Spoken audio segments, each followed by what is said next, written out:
Kakalagpas lang namin ng immigration. Kasama ko syempre. Hi! Si Brotherhood. At si Renzo. Guys, si Renzo, tingnan nyo. Yung dali mo. So, pumunta kami ng gate 113. Ang flight namin ay 6 pa. Pero, ano oras pa lang? 3 pa lang. So, mag-aantay muna kami kung ano yung mangyayari. So, abangan nyo. Mamaya, magbe-video kami kung ano naman yung napag-usapan or ano yung mga tinanong sa immigration. So, abangan nyo guys, ha? Balik kami mamaya. Guys, no? Kakalagpas lang namin. And pumunta na kami ng boarding gate. Nag-order lang sila ng pagkain kasi alas 3 pa lang. Tapos, ang boarding namin is alas 5. So, medyo matatagalan. Kaya nag-order muna sila ng pagkain. Ngayon, gusto nyo bang malaman kung ano ang mga tinanong sa amin sa immigration? Though, hindi naman siya hindi siya nakakatakot or hindi mahigpit eh. Pero kukwento ko sa inyo mamaya pag nakaupo na kami. Kasi medyo pag nakatayo, medyo nahihirapan pa guys. So, antay lang kayo dyan ha. Antay lang kayo dyan. So, kami ngayon ay nakaupo na, no? At nakalagpas na ng immigration at kumain na din. Ngayon, kukwento namin sa inyo kung ano yung mga tinanong sa amin nung immigration officer. Sa akin kasi, nagtanong lang naman kung kailan uuwi, anong purpose ng visit mo doon. Yun lang yung tinanong sa akin. Tapos kung may trabaho ako, sabi ko wala. Tapos, hindi naman nakakatakot. Basta magsasabi ka lang ng totoo. Once kasi na nalaman nila na parang fishy or nagsisinungaling ka, medyo siguro madedeny or ano. Pero feeling ko naman wala namang madedeny sa pagsasabi ng totoo, no? So yun lang naman sa akin, hindi naman nakakatakot. Okay naman siya. Tanong natin si Baby. Ano sa'yo? Ano yung tanong sa'yo ng immigration officer? Anong gagawin ko dun? Tapos, sino kasama ko? Kailan ako babalik? Nakakatakot? Hindi naman. Nakakakaba, pero basta meron kang complete documents, tsaka may returning ticket ka, makalabas ka. Yan. Ito naman. Ito yung sunod. Anong sabi sa'yo ng immigration officer? Wala. Swiss pass eh. Naka-Swiss pass kasi siya, guys. Actually, siya yung nag-invite sa amin papuntang Switzerland.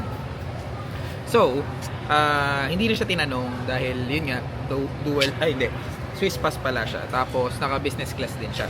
So, dire-diretso talaga yung naging... Actually, dapat nga mapapatagal pa kami dun sa pila ng no? Sa pila ng check-in. Hindi, kasi syempre yun nga. Pero dahil nga business class, malaking matutulong dahil magkakasama naman tayo sa flight. So, ayun. Yun lang naman yung yung kwentong namin, immigration officer. Hindi nakakatakot guys. Huwag kayong matakot, especially pagka kunyari lalabas kayo naman sa may dahilan kung ba't kayo ma-offload. Hindi basta-basta nag-offload yung mga IO dito. So huwag niyong katakutan. Tsaka dun sa mga nagpo-post na nakakatakot sa ganito or nagbibigay ng mga negative info, huwag niyo na lang pansinin. Give them second chance. Oo, bigyan niyo naman sila ng second chance para itama nila or alam mo yun.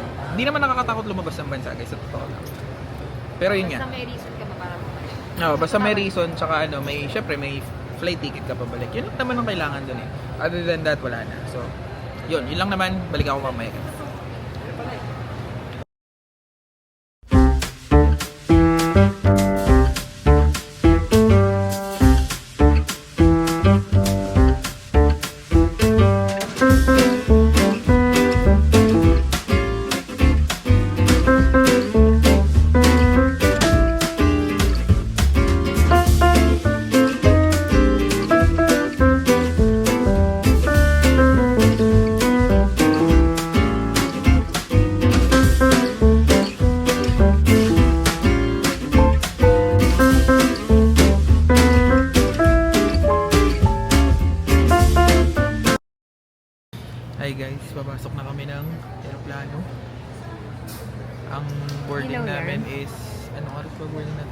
5 or 6. 5:30. So, ayun, antay lang kami. Yes! Mag-video kami pagka nandun na kami sa aeroplano guys ha. So, abangan-abangan nyo lang mga best ha. Kalmahan nyo lang mga puso. Video kami mamaya pagbababa niya.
Ano, kamusta? Huwag na ugoy. Ba't nakaganyan? Dati bagay mo yung mood. Ayan, mamaya. Guys. Ito na kami guys. Wala pa. Transfer muna kami. Magta-transfer pa. Balitaan ko kayo mamaya. Ha? Wait lang.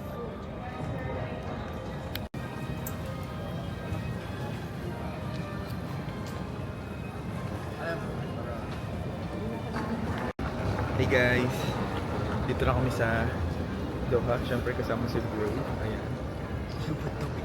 Hindi ko nga alam eh. Ayan.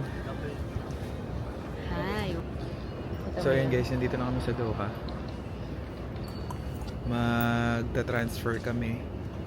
Kasi ang next flight namin is papuntang Zurich, no? So, antay lang Wala kayo. kang mic? Hindi, mamaya ako nagagamitin yung mic. So, ito pakita ko sa inyo yung harapan. Wow! Ay, wala pa nga. Alam mo ba? Puntahan ko kayo mamaya guys pagka nandun na kami sa gate namin para hindi na kami mangarag. May 3 hours pa naman kami dito, so abang-abang na lang tayo ha. Mamaya na lang ulit guys! Bye!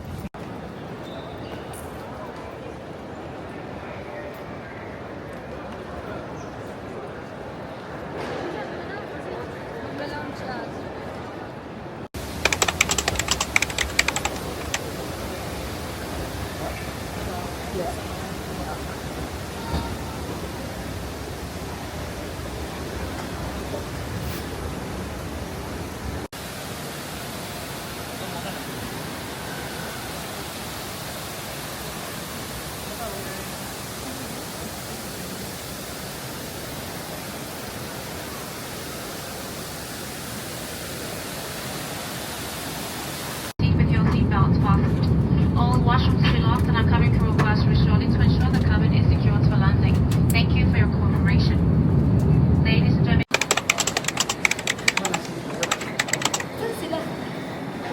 Oh, nauna sa atin yun.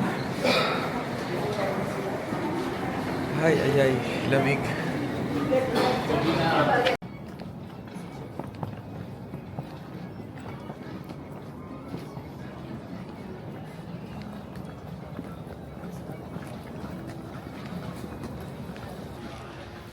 Yun guys, kakababa lang namin guys.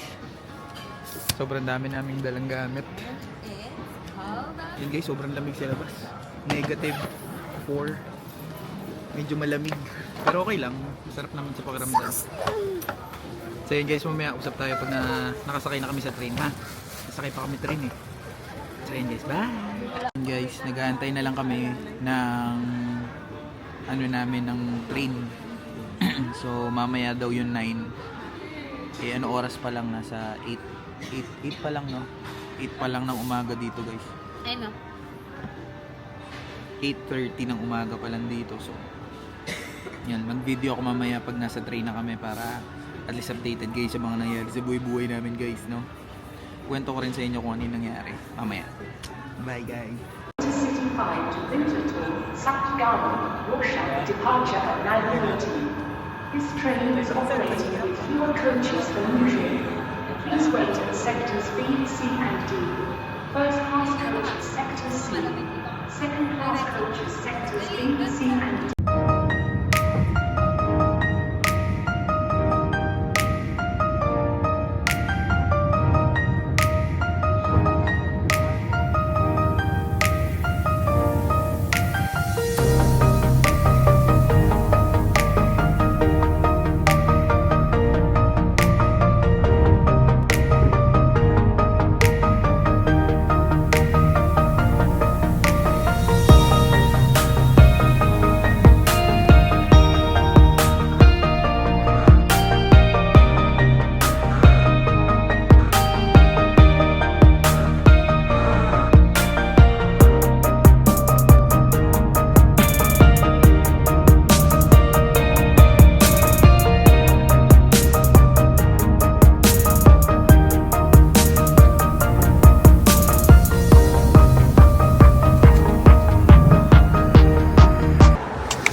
Hi guys!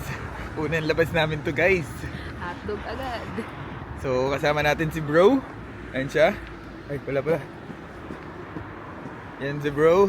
At si baby kasama natin siya. At pupunta kami ng grocery dahil bukas ay... New Year. bukas na ba New Year? Oo, bukas New Year na. Oo. So, ayun. Abangan nyo mamaya. Yan guys, so, lalamig ako eh. Pakita ko sa inyo yung ano namin, yung mga nakikita namin views. Ay, nakikita nyo ba guys? Meron snow. Snow sa bundok. Ayun no, snow. Hindi daw, pro. Ayun no, snow mismo. Doon sa ano. Di ba? So yeah, ayun. Balik kami mamaya guys, no? Pagka okay na lahat. Bye! We're back again in another vlog. Welcome dito. Nakita nyo na yung ano.